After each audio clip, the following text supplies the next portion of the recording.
And my other piece of advice, which I'm sure you will find funny, is watch the movie Office Space, which I guess the younger generation hasn't watched, but it's based on real things. Yep. And that's just like what not to do. Yeah, exactly. So there we go. There's our sound clip for tonight. Go home and watch Office Space if you're thinking about starting your own career. Exactly.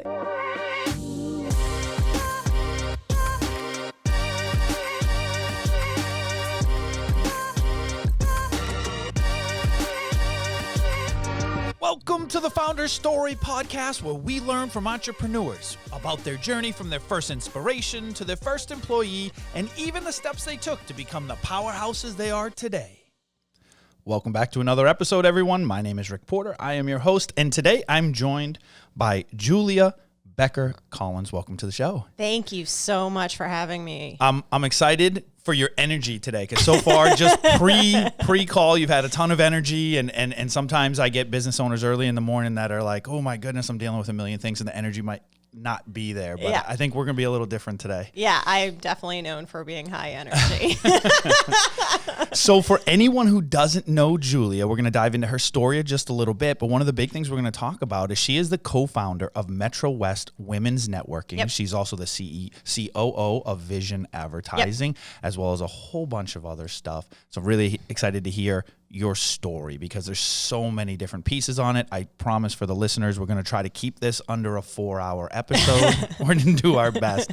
But we got a lot to talk about. And I think before we get into you even founding your business, you have a really unique story of how you even got into the business world and things like that. Tell us a little bit about you. You can take us all the way back as far as you want. Oh boy. Okay. So, one of the things I always like to tell people is that, I went K through 12 and I did not do well in school. Like, I am definitely not the founder that did incredibly well and skipped all these grades and, went to Ivy League. No, not my journey whatsoever. So if you're listening to this and really struggled in high school and college, I'm your girl. Like, I'm 100% the person to listen to, because I almost didn't graduate high school. And it's not for lack of trying. It was because my brain just doesn't work in the way that things were taught in the 90s and the 80s. And I don't know how things are taught now, but I'm telling you, I didn't absorb a single thing. And so I think they basically just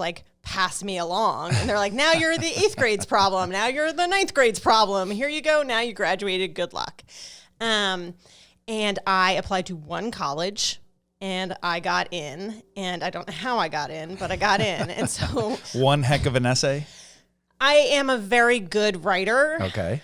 And I really just looked for a school that was as far away from home as humanly possible. And where was that school? So I grew up in New Jersey, right outside of Manhattan, and I went to college in California. Okay. And so mission accomplished. Exactly. Like, how far away can I go? This is about as far as you can go without going to Alaska. And I looked for Alaska. Oh, yeah, I did.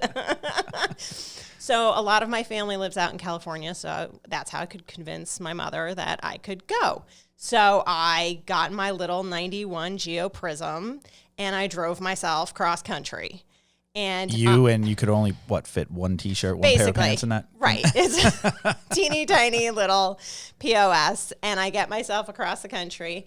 And I went to Sonoma State, which was college then, now university. And it was a really good experience because I learned how to be on my own. Okay. So the things you learn, not just because you're going to classes, I really didn't go to class, but because you have to open a checking account and because you have to be responsible for yourself. And that was the best thing I learned at the beginning of college. And then suddenly I realized I'm spending all this money, because I paid for college myself, to not go to class. And so maybe I should actually start showing up. So when did you realize all of this? Probably sophomore year. Okay. Well, it's better than senior year, right? Correct. So about the second year of college, I was like, I should probably put a little bit of effort into this and see what I can do. I had been an art major because that's the only thing I could figure out. Not because I loved it, but because it's the only thing I liked in high school. Okay. And I didn't really like anything else. You get to college and you realize it's all subjective. I had a college professor in art that said that I was going to get a D because she didn't like that I used purple in the thing I had put together. And I was like, you know what? I don't have time for this. I would rather do something that's more black and white. Not, not to use color again, but so I started looking at other topics. What else could I major in that spoke more to the way that my brain worked? And my brain's very logical, very black and white, very, this is the right way, this is the wrong way. So I tried a bunch of different majors, and I ended up really liking women's studies because it's very analytical. And the college I was at didn't even have a women's studies degree, and they only had a minor. So I started looking at other programs. I ended up transferring sight unseen. Are we seeing a theme here? Sight unseen to UMass Amherst. Drove myself the back, other way to the country. Yes. Yeah. Got back in my 91 Geo Prism and drove myself to UMass Amherst. I'm just surprised that the Prism is still operating at this point. Yeah, it was. With gum and tape and put together. And I had never been there. I think I had been to Massachusetts once in my whole life. And I drive on campus, and I'm coming from Sonoma State, which was 5,000 people altogether with graduate students, to UMass Amherst, which was 35,000 people. It's a big difference. Yeah. Exactly. And I discovered that there were so many classes there that were taught in a different way that I could actually learn. Oh, okay. And that's when I discovered that I could learn if I really found the classes and the teachers that spoke to how I learned. And so I actually started to do well in school. And just out of curiosity, what was the style or change that helped you learn? I needed more projects. Okay. I needed more conversation. I couldn't, people complain about tests, but I really just couldn't sit there and listen to a lecture and take a test. I just don't absorb things that way. I'm more of an experiential learner. Got it. I'm more of a conversational learner. So today, however many years later, I learn by doing. I learn by taking a webinar and then trying to enact something. I learn by trying to teach myself something, but if I can't sit down and read a book and learn something. So, you fast forward a little bit, and I've now graduated with a bachelor's. I somehow did incredibly well through a couple of years of college, and I need a job like everybody else, right? And again, I have paid for school myself. I'm on my own. The 91 Geo Prism died on the Mass. Finally, it died. Right, died on the Mass Pike over July 4th weekend, right after my college graduation, which was really fun.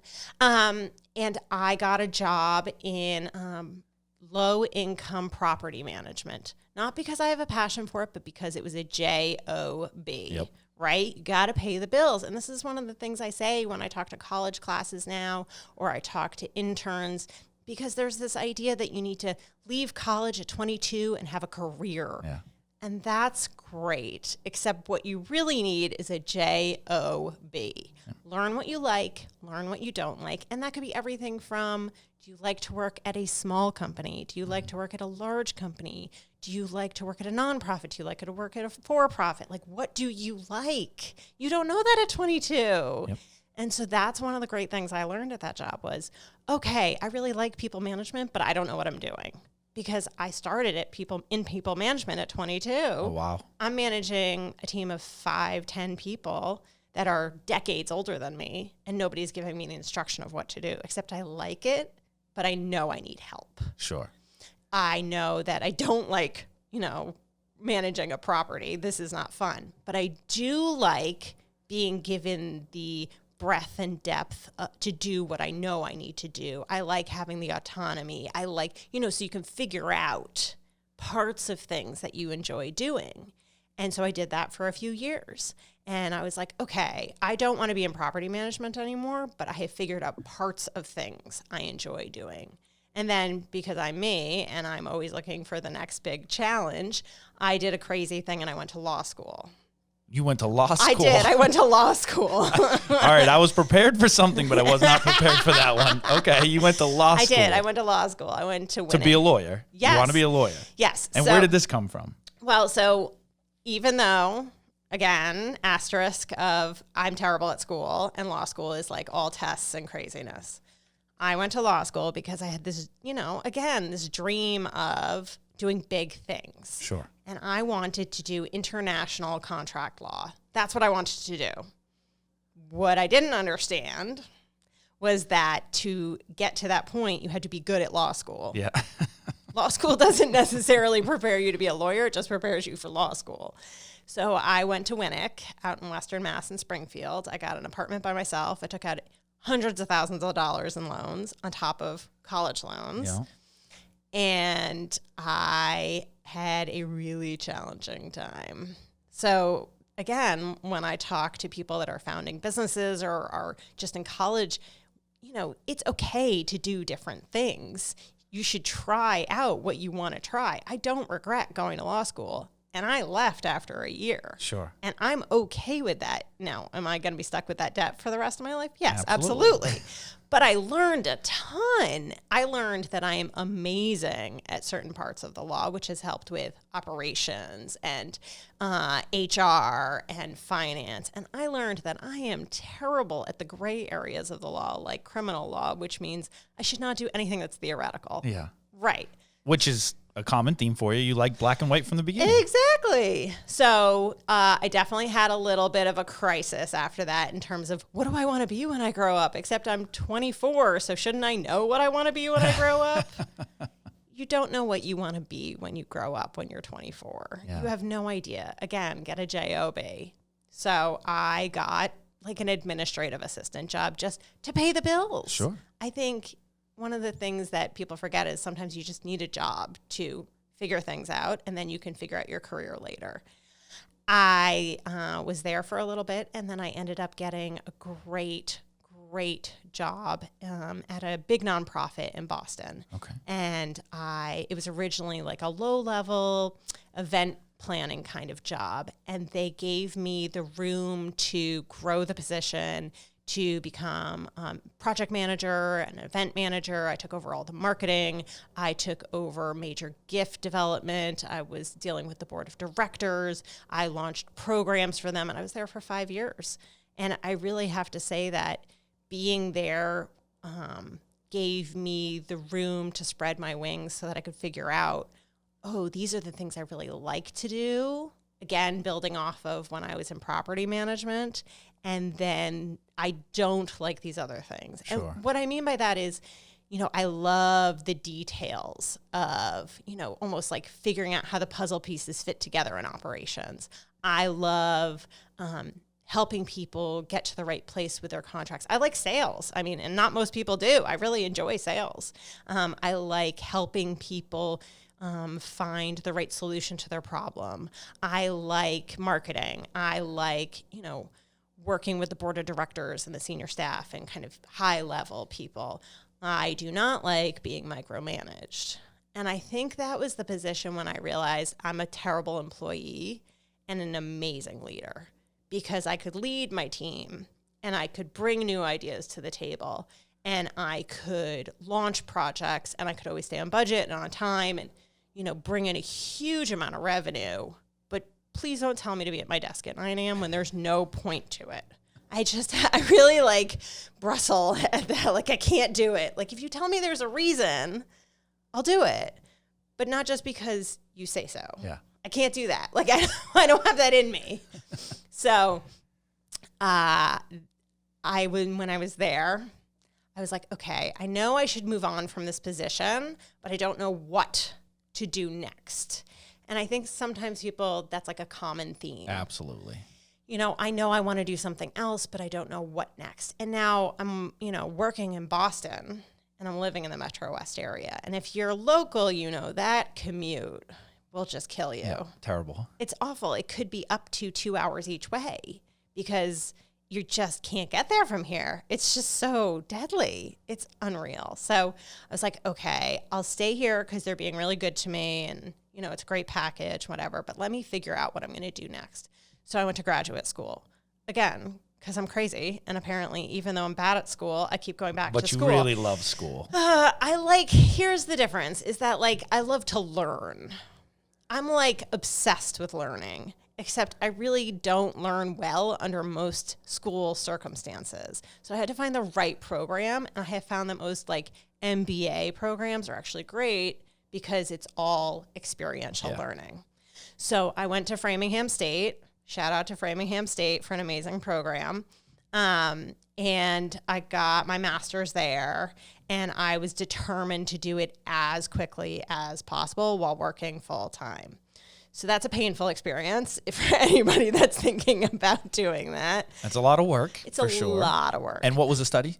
So I got my master's of public administration, Okay. which is basically an MBA for people that are in nonprofits or in the public sphere. It's almost identical. I think there's like a 2-class difference between an MBA and an MPA. Okay. And I was taking 2 to 3 classes a semester while working full time. Wow. So now I'm commuting into Boston and then commuting back to Framingham and then like back and forth and back and forth and back. And then also I'm married and I have cats and I like a house and a life and right. So like it's not just me by myself in an apartment. So I have commitments. But I got my master's in just over 2 years, and it was, I think, the best decision I ever made, because it really helped me to not only take the things I would learn in class one day and put it into place the next day in work, because it was so based on our real world experience. It also helped me be a better leader.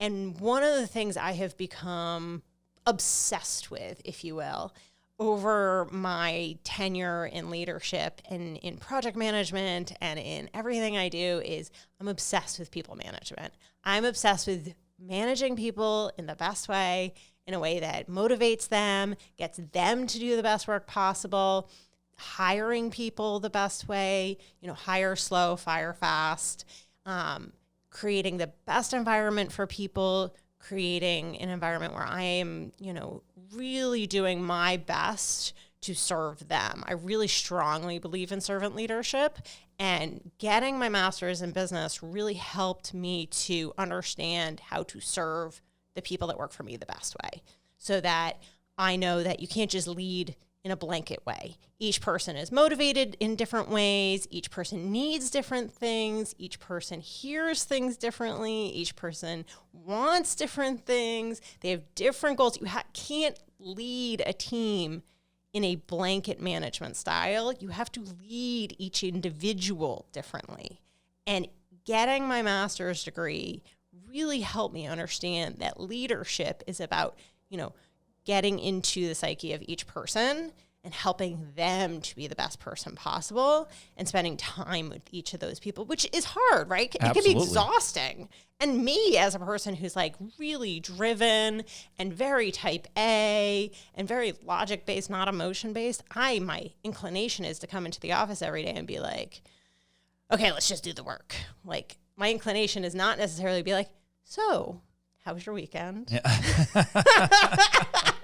But it's proven that creates a better employee, and that makes them feel more motivated, and that makes them feel more invested, and they're more loyal to the team, and they're more so like to know the little like psychological things to help somebody be better, to trust you, to come to you. Like, it has helped me so tremendously in my career. I can't even, I could have like a 3-hour conversation with you about this. It's my favorite topic to talk We about. promised this was going to be a 4-hour episode. Sorry. I apologize. So getting the best thing I could have done was get this master's degree. Sure. And then really figure out during that process, this is what I'm in love with. This is my joy. And, to be able to work towards that. And so the interesting part is, before we even jumped on the podcast, we were talking about how you have a very unique story and a background, and you've done so many different things. And now that I hear the entire story, you certainly have. You've done lots of different things, but I can see them all building to where you are today. Exactly. So tell us a little bit about where you are today. So today, like you said earlier, I'm the Chief Operating Officer of Vision Advertising, and I feel like it's a long story to get here. So I was recruited, actually, for the position. I came on board as Vice President with the purpose to take over as COO. Our CEO, Laura, she's amazing. She founded the company, but she ran it for 18 years. And then, like anything, after you run it for that long, you're kind of like, okay, I need to retire. This is a lot. So she brought me on and trained me to take over and to take over in a way that worked for me. It's not just do it my way. Sure. It's do it, how can you make this better? Which I think is a really smart move. And so I have been leading the company for 2.5 years. I've been with the company for 4.5 years. And the buck stops with me. So the whole team reports to me, which is like my dream, right? Like we were talking about people management. It's my favorite thing. I work with all of our clients on their strategy, on their plans. We are a full service marketing industry agency, and we help our clients not only with, things like Facebook posts and social media, all of that, but we really try to dive into, who are you trying to sell to? Who's your ideal client? Who's that avatar? Where they make buying decisions? And how we can get in front of them. So we go way back, and then we try to move the marketing forward. And we don't just take like orders. So if you were to come to me and say, Julia, I really want 3 Facebook posts a week, I would say, why? And so I'm a big fan of saying why. And I think that works really well in management as well. It's like, well, I really am struggling with this project. Okay, why are you struggling with this project? Yeah. How can I help you help yourself? And so that's how we work with our clients as well. And my staff has really learned that with working with me, when you work for me, you either love to work for me or it does not work to work for me. One of the people that works for me gives a class for new hires of how to work for Julia, because I have a very specific management style, which is very like Socratic method, help you help yourself, but also it's facts, not feelings. And if you can Google it, please don't come to me about it. But also, if you're having a real problem, like absolutely raise your hand and say, I need help. Yeah. So it's a careful balance. And to be able to lead a team that gets that and really wants to do the best work possible is incredible. Like, it's the joy of my life. And it takes a huge amount of work, but it is satisfying in a way that I don't think I could express. Yeah. So absolutely. And that's what I talk about.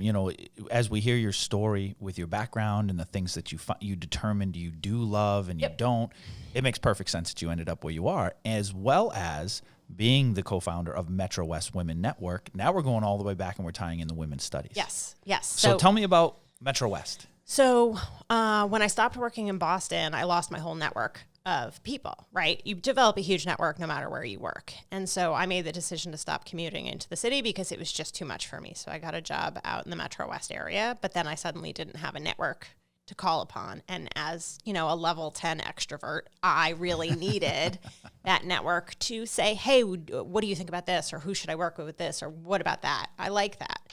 And I just couldn't find one. So rather than search for one, I decided to create one. It's the really like typical entrepreneurial idea of you see a problem, you solve a problem. And so there was another woman who I had met actually through a Boston networking group who had just gone through the same thing. She had switched from working in Boston to the Metro West area. She couldn't find a networking group out here either. And so she was like, hey, we should start something. So we started a Facebook group. It had like 30 people in it. This is very small. This is not official. It was named something completely different. And she was really busy at her job. I was really busy at my job. And I said, you know what? I have a really deep history of event planning and of detail-oriented things. And she is not detail-oriented, but they owned a building. So I was like, so if we can use your building and do in-person events, that would be fantastic. I'll do the launch. I will do all the legwork, but we need your physical space. And she said, absolutely, that's fine. We'll sponsor everything, but you need to do all the... You do everything else. Right, which is fine because I didn't have a building to put things in. So over the course of 2 years, I grew the group from 33 people to 3,500. It was a free online community with paid events. Okay. And it was a very strict structure like that because we wanted people to have access. We didn't want to have a barrier to entry if you didn't have the financial means to attend an event. So you still have access to the online community, but all of our events were paid events because We had people that were speaking at the events. We brought in outside speakers. We brought in experts. And we had this radical idea that women should get paid for their work. So we wanted to stand behind that idea and live our values. And so all of the events had a paid structure, and they all had food and wine, etc. So we paid the speakers. We didn't ask them to donate anything. And we really tried to live those values. And we tried to support the goals of all of our members. And it's not a uniform goal. You could have the goal of going back to work after being a stay-at-home mom. You could have the goal of launching a business right out of college. You could have the goal of switching careers. There's a million different goals. There's not a uniform goal. But you had to identify as a woman. You had to be in the Metrowest area. And you had to be supportive of each other. There was no negative, nothing. You could do constructive criticism, but you couldn't, troll each other. Got it. So I spent 2 years creating an executive team. I moved the finances from the red to the black, got us LLC status, hired an accountant, all the legal ins and outs. I had never done it before. I didn't read a book. I just Googled everything and I figured it out. Filed taxes, all the things you need to do. And then in those 2 years, towards the end of the 2 years, I realized it was just too much for me. It had grown beyond where I could manage the day-to-day ownership of this group. And it was a business. It really was like a business with money and an executive team and needs and a huge amount of events, et cetera, and goals, which is fantastic and exactly what you want. Except I, at that point, was starting to transition into the COO role at Vision Advertising. And as I have always said, you cannot serve two masters. And I needed to focus much more on my COO role. And it is just not fair to try to do both. And also, I really enjoyed the launching portion. I didn't want to just keep the train on the tracks. Sure. That's not what was interesting to me. And so it wasn't fair for me to stay on board. So we hired a consultant to help us transition leadership. We created an entire transition booklet. This is how you run the events. This is where the finances are. This is all the things you're supposed to do when you transition leadership appropriately. And we brought on a different president, and I sold it. Got it. I still have a seat on the board, but I mainly am just involved in the online community, which is now at 4,200, I think. I love it. Yeah. A community of 4,200 women supporting women. Exactly. And right there, for me, as I look back on your entire story, that's where it all comes together. Even forming the LLC, and I know you said you Googled it and this and that, but we got some law school background here. We got women's studies here. Yep. It all comes together. And I think, your statement of you really enjoy founding the business and starting it and getting it up and running, and not necessarily just keeping on the track. That's a common theme that we hear all the time. Yep. That's, founders, people with that entrepreneurial spirit, that's what they love. It's almost like glutton for punishment. We enjoy that grind and that struggle at the beginning more than anything else. So for me, it's, I think I'm a different kind of founder or a different kind of entrepreneur, because for the Women's Network, I loved to found it and I didn't want to keep it on the tracks. For Vision Advertising, it was obviously already founded and I like to keep it on the tracks, but it was a different company when I came on board and I really took it in a completely different direction. And I'm like, okay, so here's all the problems, just like you take on any job, right? Sure. You see all the problems. It's like playing whack-a-mole, right?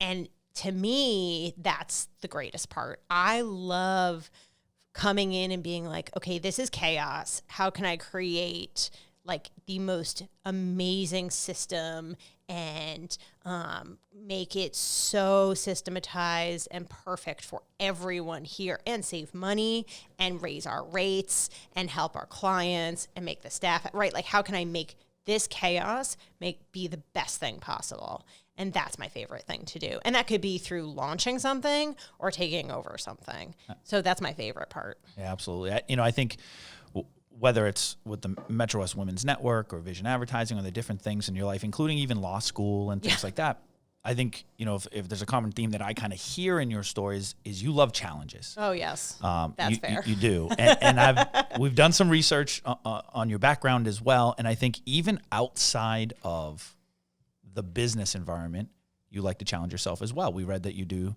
ultra marathons ultra running. Yes.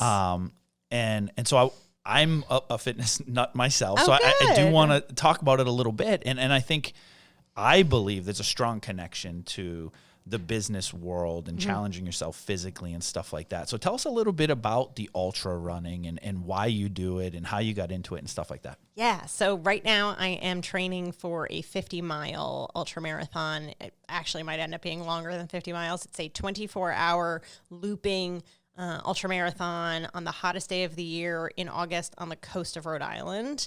And it's AMRAP style, so as many rounds as possible. Yeah. It's a 2.45 mile looping race, and you have to get minimum 49 miles. But you could go for as long as you want. Or you could stop at 49 miles. I've never done a 50-mile race. I'm really excited. I was supposed to do it last year, but then, the world shut down. Sure. So that's the thing I am currently training for. I got really into trail running maybe 3 years ago. And long distance running 3 years ago. I have run 4 50Ks, which is just about 32 miles. One of those was definitely 36 miles. It was definitely longer. 2 of them were Spartan obstacle race ultras. So there's like 70 obstacles and ridiculous elevation. So it's a lot more than just 32 miles. Yeah. So I actually have a tattoo on my forearm of the elevation profile of my first ultra, which had 15,000 feet of elevation, 70 obstacles, 36 miles. And it took me 14 hours, more than 14 hours. And I was second to last to finish, but I finished because one of the big things with ultras that's very different than marathons is there's cutoffs. Yeah. And I think that's what a lot of runners and a lot of fitness people don't realize is that they'll pull you from the course and they'll be like, great, you're done. You didn't meet the cutoff. Get out of here. Whereas with a marathon, and this is me not saying anything negative about marathons, with a marathon, you just keep going. Yeah. And if it takes you 7 hours, then it takes you 7 hours and that's the end of that. And that's okay. But with ultras, there's cutoffs, like multiple cutoffs. And so I hit every single one by the skin of my teeth. It was so hard. It was so ridiculously hard, but I got into it. I think it's just because it's my personality. Honestly, I'm just the type of person who's like, okay, what's the next difficult thing? I'm going to go do it. There's nothing that's going to stop me. My husband always says that I'm the most determined person he's ever met. And it's just, I don't know. I don't have a button that I push within me that says, okay, well, I guess I'm not doing that. As soon as I decide to do something, then that's it. So I decided to start running. I had never been in shape ever in my entire life. I was the kid who tried to get out of gym class. I got a doctor's note to get out of gym class my entire senior year of high school. Like I failed the presidential fitness test. Never played sports, nothing. And then about 6 or 7 years ago, I got into running, but not long distance, just like it took me a year to be able to do the couch to 5K, but I just did it. Yeah. And then I got into like spin classes and boot camps, just like general fitness, which is great. Like most people don't work out. Yeah, you got to start somewhere as well. Exactly. And then because I'm like, okay, well, this is now not as challenging as it used to be. I need to be challenged. And I did the Spartan Fenway race, which I like to call the gateway drug of obstacle racing because there's that's the one that's on the field? Yeah, it's on the field. And there's no fire, there's no barbed wire, there's no water. And I think it's about 3 miles long.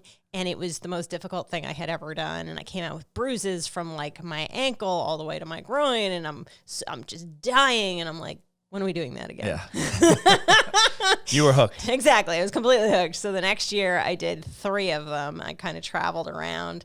And then the following year, I think I did like 9. I just traveled everywhere. I went to West Virginia. I went to like everywhere. I made my husband crazy. I just went literally all over the country traveling to do these races. And I created a whole community of friends because, again, level 10 extrovert over here. And so at that point, I decided I want something harder to do. Actually, my husband, who's a marathoner, he said, why don't we do this ultra?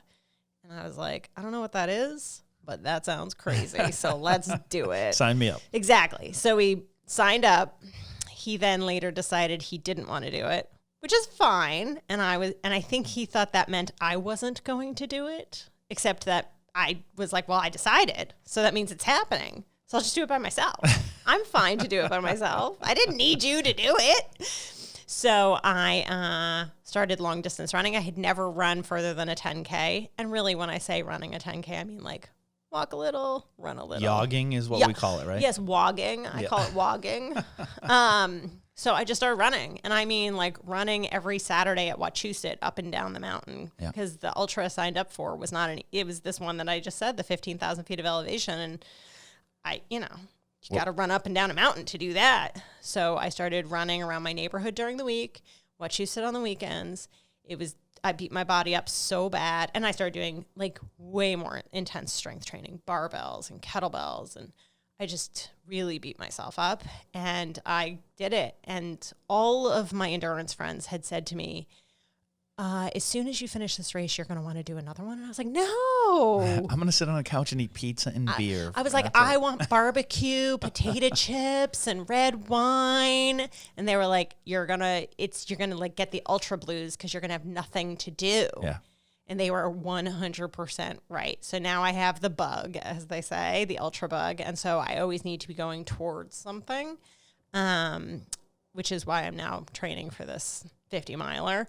So my goal this year is to run 50 miles and then deadlift 300 pounds and back squat 200 pounds. Which usually are contradicting ideas. Correct. Right? The runner is not built to lift heavy weights like Correct. That. But I also strength train. Before COVID, I was doing CrossFit. And so, I'm still strength training and all of that. So my plan is to, after the heavy running, to slow down with the running so that I can build up the strength training. Again. Yes, exactly. But I am signed up for the Boston Marathon this year. I'm on the Brigham and Women's team. So that's a virtual race this year, but that's in October. And I'm going to sound like a real jerk when I say this, but 26.2 miles is not going to feel as bad. Yes. You will be prepared for it. Exactly. So that will be fine. And that is in October. So I'm excited about that. I love it. But I agree with you. Just to come back to your point, I agree that the endurance, athleticism really plays a part in business because the determination, it's the sheer determination. And the other part of it is the self-care, which I think is a buzzword these days, which annoys me. But what I mean is taking time to do something for yourself. Because if you don't as a leader, then you're going to lose yourself to your job and you're no good to anybody. I lead my team saying that, if you have a dentist appointment, go to the dentist appointment. If you need a mental break, take the mental break. Just come back and do your job. Whatever you need, you should do. And I'm very transparent with my team about, okay, on Tuesday mornings I go running, and on Thursday mornings I go running, and I wear a headset where you can call me while I'm running, but that's running time and it says it in my calendar and you can see it and you can't book a meeting for that time. I'll just work late that day. That's my choice. And I expect my team to do things the same way. You want to go work out in the middle of the day? Have a great time. Just get the work done. Yeah. Prioritizing your health and your happiness is so essential, especially as a leader that you're trying to, show your staff what the best thing is to do, and also to make sure that your staff stays happy and healthy, especially these days. Absolutely. And I think you're absolutely right. There's a lot of lessons to be learned on the fitness side that carry over into business as well. Exactly. I love it. Well, thank you so much for sharing your story. We learned a lot about you today. We learned a lot about your career path, which I think is great for our listeners that are here. If they're struggling in school, or they don't like school, or if they're in a position where they haven't found their career and they're age 24, right? Exactly. Start with that job.